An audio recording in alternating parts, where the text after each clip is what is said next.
Donald Trump's new 20-point peace plan to end the Gaza war is the top headline these days. It promises a ceasefire, hostages freed in 72 hours, and a new governance model for Gaza. Israel has said yes, but Hamas is still to give its verdict. In fact, Hamas right now is a collection of very frightened men who not long ago narrowly escaped an Israeli strike with advanced weaponry. They are in a room in Qatar, surrounded by Qatari guards, fully aware of what will happen to them if they say no to the deal Trump has placed before them. But that does not mean they will just submit willy-nilly to the most powerful man in the world. After all, Hamas has been fighting this war for decades, and this 20-point Trump deal is not looking sweet to them. And if we go by a new BBC report, a senior Hamas official has said it in so many words: Hamas will likely reject this deal. Let's decode the whys and the sticking points from the Hamas standpoint.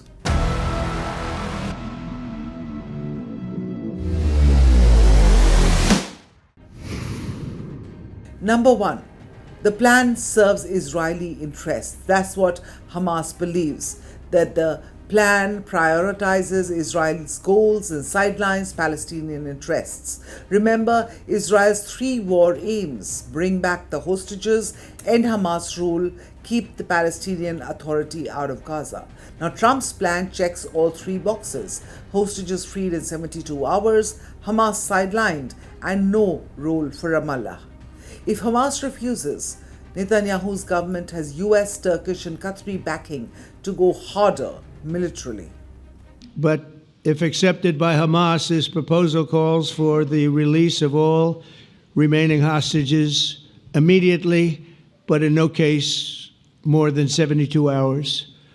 So the hostages are coming back, and I hate even saying this from the standpoint, doesn't sound right, but it is so important to the parents. The bodies of the young men, I believe in almost all cases, the young men are coming back immediately.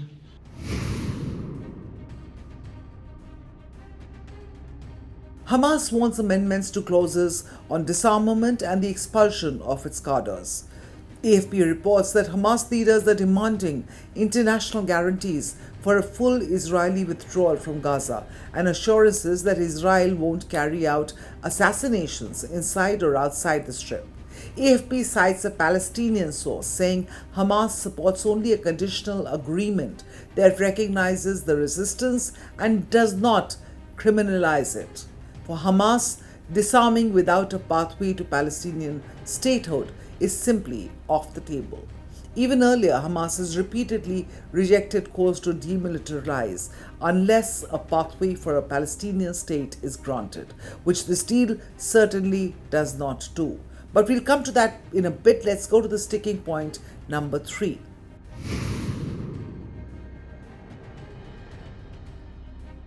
Trump's plan calls for an international stabilization force to police Gaza, disarm Hamas, train Palestinian police, keep order.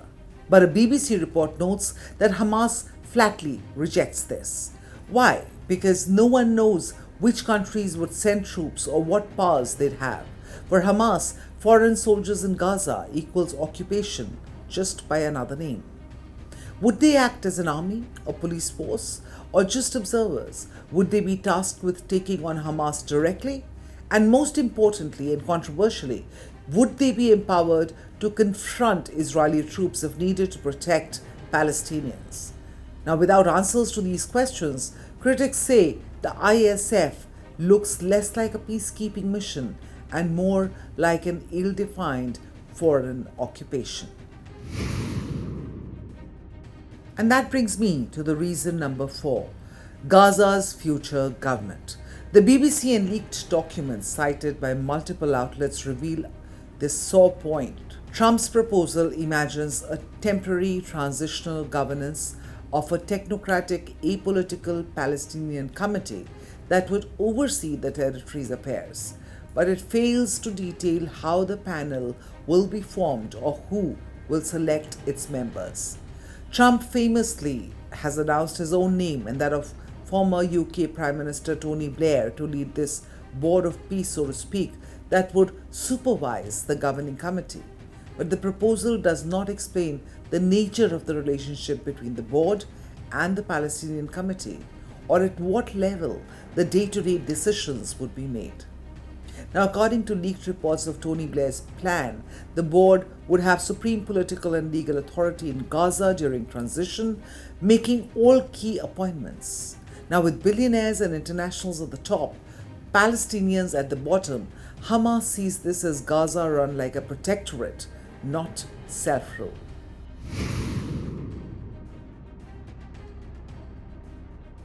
And here's the last but biggest reason that Hamas may reject Trump's deal. The proposal sidesteps the Palestinian statehood question entirely. At his press conference Monday, Trump even mocked allies who recognized Palestine, saying they did so because they were very tired of the conflict. I want to thank the leaders of many Arab and Muslim nations for their tremendous support in developing the proposal, along with many of our allies in Europe. Europe has been very much involved, and as I was called by many of the European leaders, most of them saying, "Is this true? Are you really doing peace in the Middle East? This is the most incredible thing we've heard." Some think it's the biggest thing they've ever heard. Now, the plan itself makes only a vague reference to Palestinian aspirations. Listen to the wording.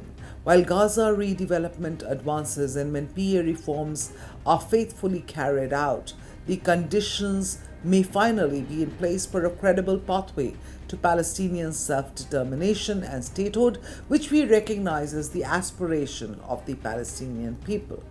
Now, notice all the qualifiers in those lines.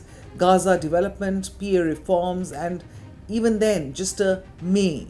There is no recognition of the right to statehood, only an acknowledgement that Palestinians aspire to it. For Hamas, that's not a promise of a future state, that's just a diplomatic shrug.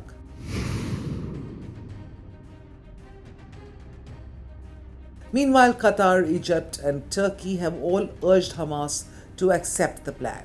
Qatar's Prime Minister reportedly told Hamas leaders this was the best deal he could secure and it won't get better. Israeli Prime Minister Benjamin Netanyahu has already signed off after his White House meeting with Trump. Trump made clear that if Hamas says no, Israel has Washington's full backing to quote-unquote finish the job. For Israel, Trump's plan is a near-perfect plan. For Hamas, it looks like disarmament, foreign occupation, and the loss of its only bargaining chip, which is the hostages. And that's why, even with Qatar and Turkey pressing them to say yes, Hamas seems ready to walk away. I'm Aditi Prasad, and this was your 5-minute decode on Trump's Gaza peace plan showdown.